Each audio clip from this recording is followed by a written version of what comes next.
皆さんこんにちは。月間50万 PV のメンズファッションメディア CH ファッション編集長のケンティーノです。本日は以前リクエストをいただいたんですが、ユニクロから発売されているソフトタッチタートルネックティー、あちらがですね、洗濯すると縮んでしまうのか、毛玉が出てしまうのか検証してみてくださいというリクエストをいただいたので、本日はそちらを検証していきたいと思います。では早速こちらがソフトタッチタートルネックティーになるんですが、こちらですね、今回僕はタートルネックのものを購入してるんですが、こちらシリーズ展開されていて、クルーネックのものと少し襟が高くなったモックネックの3つの、シリーズ展開されています。で、素材は全部一緒なので、今回の検証結果っていうのはこの3つ全て共通しているのかなと思います。で、こちらですね、僕1回も洗濯していないものになるんですが、表面の風合いはこんな感じになっています。やっぱまだ新品で一度も洗濯していないので、シワとかも感じられないですし、コットン特有のですね、光沢感もすごい感じられて、すごい高級感ある、一枚となっています。これをですね、何回も洗濯すると、縮んでしまうのか、毛玉がついてしまうのかっていうのを今から検証していきたいと思います。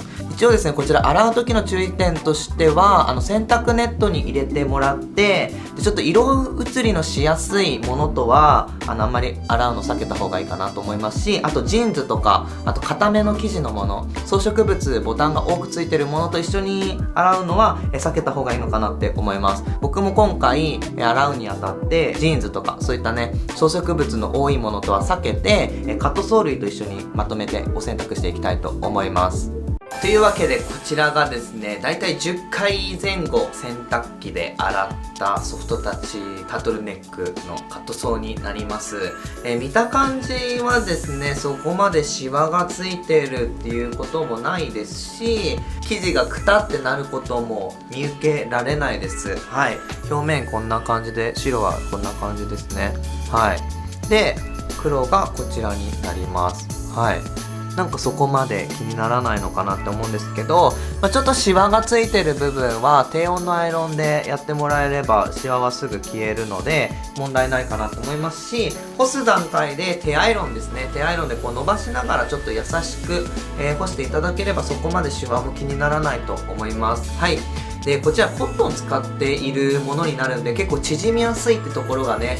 気になる方も多いと思うので、早速着用してみたいと思います。はい、実際にまずは L サイズから着用してみました。こちらですね、やっぱコットンを使っているっていうこともあって、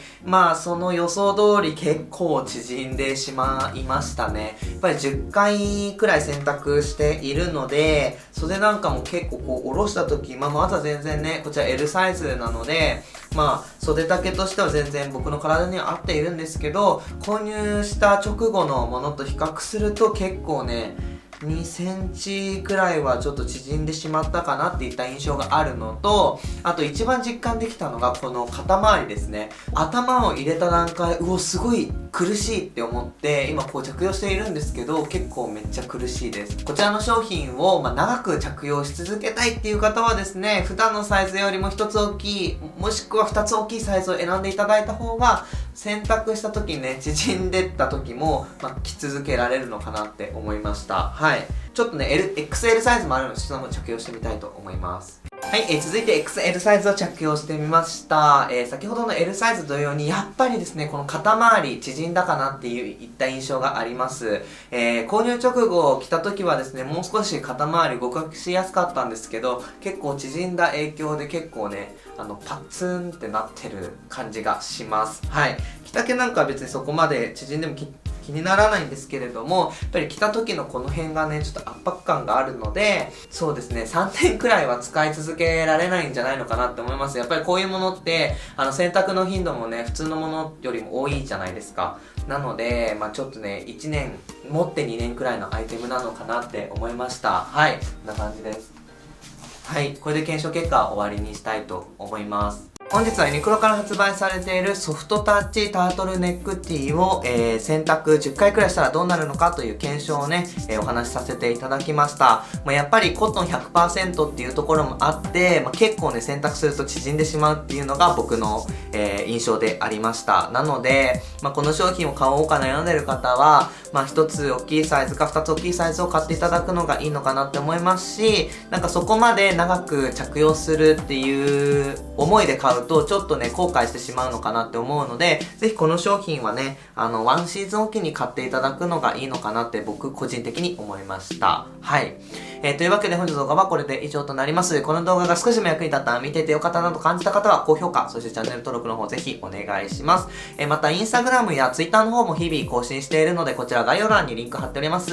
お時間ある方、チェックしてフォローしてください。またですね、日本一優しいをテーマとしたメンズファッションメディアの運営を行っております。じゃあ CH と検索していただくか、ちも概要欄にリンク貼っておりますので、お時間ある方チェックしてみてください。この YouTube チャンネルでは絶対に失敗しない、なおかつおしゃれに思われるようなコーディネート、そしてアイテムを日々ご紹介しているので、これからもぜひ動画楽しみにお待ちください。それでは次回の動画でお会いしましょう。新日ファッションでした。バイバイ。